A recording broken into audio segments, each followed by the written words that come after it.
Recording by RR Music.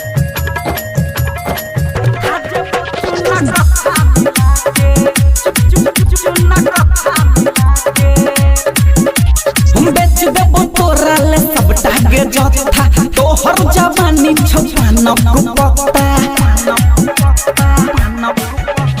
बेच देबो तोरा ले सबटा गे जत्था तोहर जवानी छपाना कुपत्ता के हदिन बैठ के रहबे हमरा तू देखा के रखने छाजे जवानी जोगा के खाजे चूना कथा मिला के रखने छाजे जवानी जोगा के खाजे चूना कथा मिला के से बात है।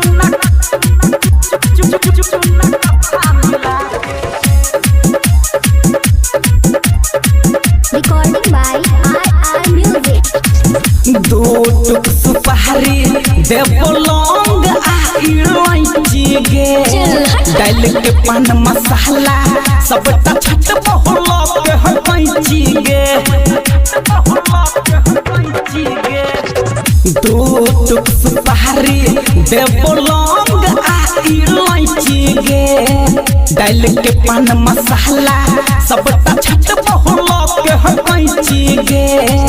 आप में रह तू हमारा से नहागे लुका के रखने छाजे जवानी जोगा के खाजे चूना कथा मिला के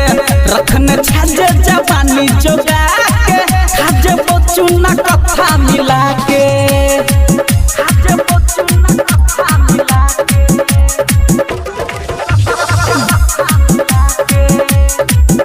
Recording by RR Music.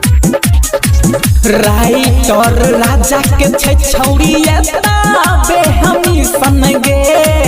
छोड़ तौने तोरा छौड़ा रफा तारती सन गे राइटर राजा के छै छौड़िया बे हमी सन गे छोड़ तौने तोरा छौड़ा रफा तारती सन गे औगिया लगलही जत जो नागे बुताई के रखने छाजे जवानी जोगा के खाजे चूना कथा मिला के रखने छाजे जवानी जोगा के खाजे चूना कथा मिला के।